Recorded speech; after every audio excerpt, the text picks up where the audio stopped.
Bom dia, gente. Segunda-feira, dia 27 de maio de 2019. Semana começando e nós aqui no Paz e Bem. Eu sou Mauro Lopes, esse é o programa Paz e Bem, que você assiste aqui no canal Paz e Bem ou aqui na TV 247 também. Este é o Paz e Bem de número 186. Semana agitada. Toda semana tem sido agitada nesse país há muito, muito tempo. Você olha para a capinha, né, para a foto que é a capinha do Paz e Bem, desse Paz e Bem 186, fala, o Mauro pirou. Colocar uma foto da manifestação dos fascistas no domingo, na capa do Paz e Bem, o cara tá transtornado, tá pirado. Não. Tem um bom motivo e acho que vale a pena a gente conversar sobre ele. É sim, a foto é uma foto da Avenida Paulista durante a manifestação dos fascistas neste domingo, dia 26 de maio de 2019. Antes de falar sobre isso, bem rapidamente, programação intensa no canal Paz e Bem essa semana.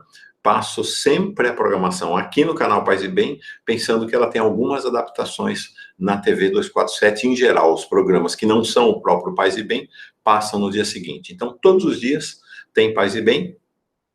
Na terça e quinta tem o programa Caminhos do Espiritismo, e nesta semana nós temos, na segunda-feira à tarde, o Pedro Lima Vasconcelos, nosso querido professor do Retalhos da Nossa História. Nós vamos falar sobre o herege Enequim.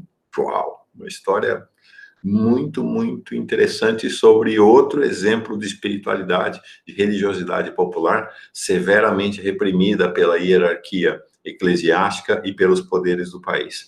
Terça-feira, nós temos uma conversa com o monge Marcelo Barros sobre esse caminho do martírio que marca a vida dos profetas, a vida e a morte dos profetas. Vai ser bem interessante, acho que tem tudo a ver com o Brasil de hoje. E, finalmente, quarta-feira, Faustino Teixeira, Paz e Bem, nós vamos conversar sobre o Papa Francisco. Vai ser bem interessante uma conversa a partir de um livro de um dos principais vaticanistas, o Marco Politi. Vamos falar sobre a jornada do Papa Francisco, ok? Pois bem, domingo 26, dia de manifestação dos fascistas, de manifestações fascistas em todo o país, praticamente em todo o país. Por que eu trouxe esse tema hoje? Porque o que eu senti na tarde, noite deste domingo, do lado de cá, né, do lado dos democratas, do lado das pessoas que comungam de um desejo de uma espiritualidade plural, de paz, aberta, foi uma tendência, não sei se é majoritária, mas uma tendência que me pareceu significativa, de dizer, foi um fiasco, foi um fracasso, não tinha ninguém nas ruas. Me fiquei muito impressionado, porque me pareceu com uma dose de irrealismo, com uma avaliação até delirante, que não nos ajuda no caminho de uma espiritualidade saudável, de uma espiritualidade que busca sempre conexão com a realidade. O que nós vimos neste domingo no Brasil foi uma expressão do fascismo. Foram manifestações fascistas, sem sombra de dúvida, de tom, de caráter fascista, né? Voltaram-se contra as instituições, voltaram-se contra a esquerda, né? Novamente xingaram, agrediram, defendendo o fechamento do regime, defendendo a instalação de um Estado policial, tudo isso. Mas tinha muita gente. Bom, ok, não foi talvez aquele sucesso retumbante que eles tiveram em 2015, 2016 e mesmo durante a campanha eleitoral de 2018, mas tinha muita gente. Acho que é importante, é fundamental que a gente enxergue isso com clareza e serenidade sobre o risco da gente perder a conexão com a realidade.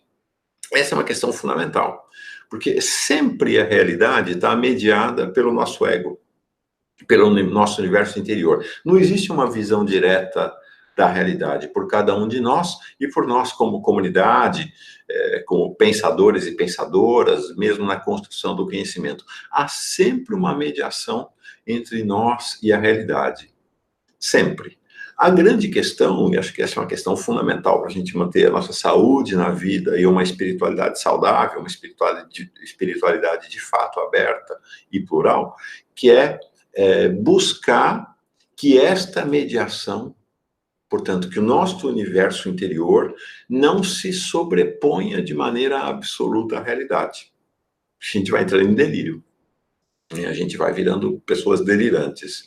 E com isso nos leva a cometer erros que podem ser dramáticos, eventualmente não para nós que fazemos o delírio, mas com certeza erros que podem ser dramáticos para os mais pobres, para os mais oprimidos, para os excluídos do país, porque estes erros levam-nos a tomar atitudes descoladas da realidade.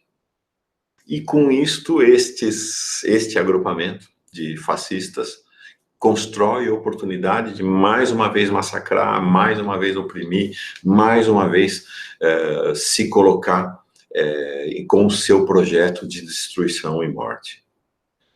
É fundamental o realismo, é fundamental que não sejamos egocêntricos. Nosso ego está aí, é importante. Sem nosso ego a gente não faz mediação com a realidade, é essencial. Mas não podemos ser egocentrados. Não podemos deixar este ego tomar-nos e substituir um julgamento sereno que busque ser pautado pela realidade, que ordene nosso universo interior, que ordene, inclusive, nossa vontade, nosso desejo, mas nossa vontade não pode substituir nosso olhar para a realidade. As manifestações desse domingo confirmaram, mais uma vez, que o país está dividido. Neste domingo nós vimos milhares e milhares de pessoas atacando a educação, fazendo apologia da ignorância, querendo reservar o conhecimento apenas para as elites, para oprimir a maioria do povo. Isso aqui é um lado, é o fascismo. É a expressão do fascismo. Esse desejo de morte, fascismo. De outro lado, nós tivemos dia 15, vamos ter dia 30 novamente nas ruas, aqueles que defendem um caminho plural, de paz, democrático, educação para todos. São dois caminhos completamente diferentes. Ok, este lado dos fascistas está mais isolado, né? Eles praticamente estão às turras com a chamada direita tradicional, a centro-direita e o centro, estavam todos colados até agora, então se enfraqueceram, estão bem mais enfraquecidos do que estavam antes, mas demonstraram força. O que isso quer dizer, gente? É importante a gente ter isso, ter este realismo. Existe uma corrente de opinião fascista no interior da sociedade brasileira que defende, então, a ignorância como um valor, que é contra os pobres, que tem nojo e ódio dos pobres, que defende tortura, Nós vimos agora, um dos filhos do Bolsonaro gravou um vídeo com a viúva do maior torturador da história do país para fazer apologia da tortura. Mas isso não apareceu agora, isso não apareceu com o Bolsonaro. Vamos lembrar da época da ditadura, era assim na ditadura. Havia uma parcela da opinião pública durante a ditadura no Brasil que defendia a tortura. Qual é a conversa, gente? Qual é a conversa? Quem mandou? Se tivesse ficado quieto, não tinha acontecido. É a mesma conversa em relação aos estupros, em relação aos negros nas periferias. Olha para o jovem fuzilado pela PM na periferia. Também foi andar, né? Outro dia eu estava conversando com o Dunker, ele até desse exemplo. Também foi andar de moto à noite na periferia, queria o quê? Estava provocando. Outro dia um deputado do PSL, né, que é o partido fascista nesse momento, na Assembleia Legislativa de Santa Catarina, dizendo isso, sai de saia curta e não quer ser estuprada, está provocando estuprador. Então, esta lógica existe e sempre existiu. O pensamento fascista tem expressão na sociedade brasileira. Tem expressão. E o que nós vimos ontem foi que esta expressão tem um vigor. Isto é fundamental. Respeitar o dado de realidade. Porque sem respeitar o dado de realidade, nós não iremos construir de maneira consistente um projeto de espiritualidade que efetivamente aponte para um reino, tempo de justiça e de paz. Como boa parte da maioria dos que assistem ao Paz e Bem, quem está chegando hoje talvez não saiba, eu sou católico. Né? Sou profundamente assentado na espiritualidade católica mais aberta. Né? Não superei já esse tempo de uma espiritualidade católica fechada na hierarquia, na instituição. Tá? Então, uma espiritualidade que dialoga e se admira e se maravilha com a espiritualidade de todos. Mas a Bíblia, os evangelhos têm uma centralidade na minha formação, no meu olhar. E aí é o seguinte, olha para Jesus. Era profundamente realista. Ele não delirava.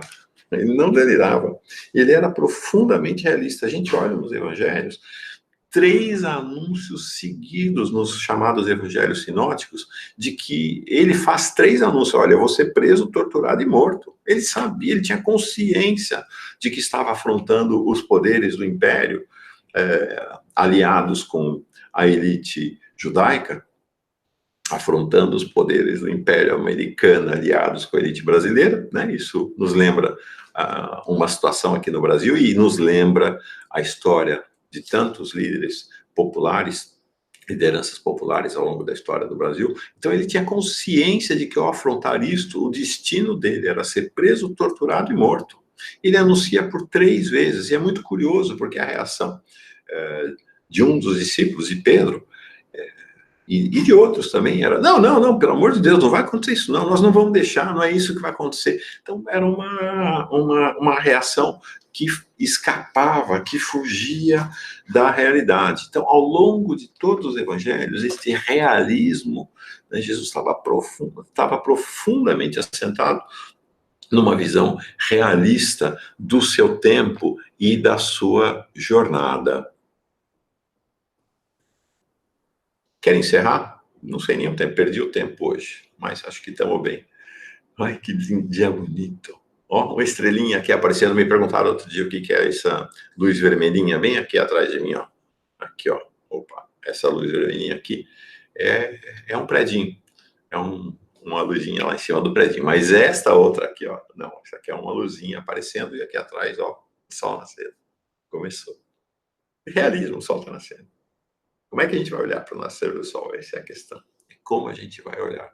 Então, só para encerrar, queria dizer o seguinte: uma espiritualidade plural e de paz, aberta, que tem amor à vida, que deseja um reino de justiça e paz, não é uma espiritualidade otimista. As pessoas falam para mim, você é muito otimista. Não sou otimista.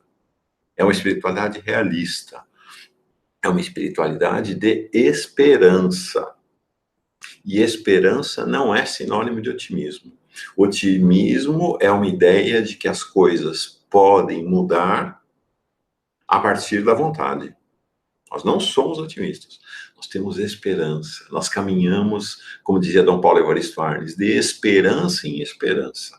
Esta é a jornada de uma espiritualidade plural e de paz. E por ser uma espiritualidade assentada no realismo da esperança, e não no devaneio do otimismo, a gente enxerga aquilo tal como é, ou pelo menos muito perto daquilo tal como é, e não de acordo com a nossa vontade, que vai nos conduzir a erros que podem ser muito graves para o caminho de espiritualidade dos mais pobres, dos oprimidos, dos excluídos. Então, esperança, não otimismo. Realidade. Sejamos assentados na realidade. Dia 30 vai ser maior do que foi agora, dia 26? Vamos ver. Tem um caminho de preparação até lá. Né? Vamos ver. Vamos meditar, então? Meditar esse caminho, né? Realidade. Né? Olhar para a realidade, olhar sempre com realismo. Assentar nossa esperança no realismo. Não no otimismo delirante. E, portanto, fazer avaliações calcadas na realidade e não na nossa vontade. A nossa vontade serve para nos guiar, né? Nosso desejo serve para nos guiar, mas não para ser a peneira com a qual a gente olha para o sol. E por falar em sol, vamos fazer a meditação com esse amanhecer maravilhoso que está chegando. Ó, maravilha? Então vamos lá, vamos silenciar um minutinho, meditar um pouco e talvez uma meditação, né? É a meditação para que sejamos realistas, né? Para que olhemos a realidade tal como ela é, por mais dura, por mais que ela contradiga a nossa vontade, mas que olhemos para ela tal como ela é e assentemos sobre este olhar a nossa esperança, nossa caminhada por um reino, um tempo de justiça e paz. Vamos lá, espinha ereta, coração tranquilo. Começar a semana intensamente, mas com o coração tranquilo. O mantra do corpo, a respiração profunda, né? Fazer com que o corpo, então, entre nessa dinâmica de abrir espaço para o silêncio. Silêncio interior, mantra mental, não pronunciar o mantra, apenas mentalmente, né? Repetir o nome. Eu falei, na minha tradição, a gente usa muito a palavra Maranata, né? Na tradição da meditação cristã. Cada caminho de espiritualidade tem ideias para os seus mantras, você escolhe o seu, e olhos fechados, vou fechar os meus, fecha os seus, fechei, vamos lá.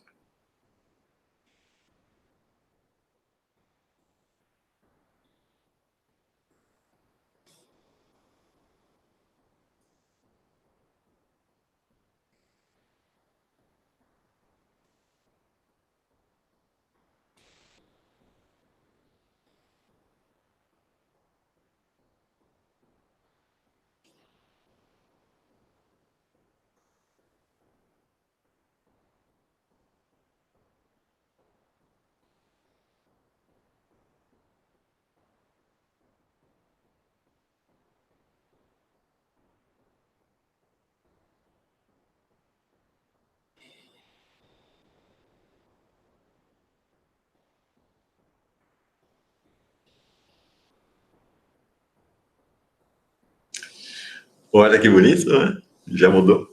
O sol já tá chegando, o sol tá chegando e a passarada tá friozinho hoje aqui, tá friozinho, tô de agasalho, a passarada tá toda recolhida, ainda morrendo de frio. Pois bem, gente, que essa semana seja uma semana da gente refletir, pensar e construir esse caminho de espiritualidade que é assentado na história, não na nossa vontade individual ou coletiva. A gente olha para Jesus, nós cristãos católicos, e falamos, ele é uma expressão da presença do divino na história concreta do seu povo, na história concreta da humanidade. É na história que se assenta uma espiritualidade plural e de paz. É na realidade que se assenta nossa esperança. Vamos caminhar assim essa semana, ó, com esse sol, essa orquídea maravilhosa. O coqueiro aqui atrás, está cheio de coco o coqueiro. Se tivesse um pouquinho mais de luz já daria para ver, mas impressionante. O coqueiro produz muito coco e a orquídea está aí falando, calma lá que eu vou florir. Calma lá, vou florir no tempo certo. Paz e bem, gente. Paz e bem.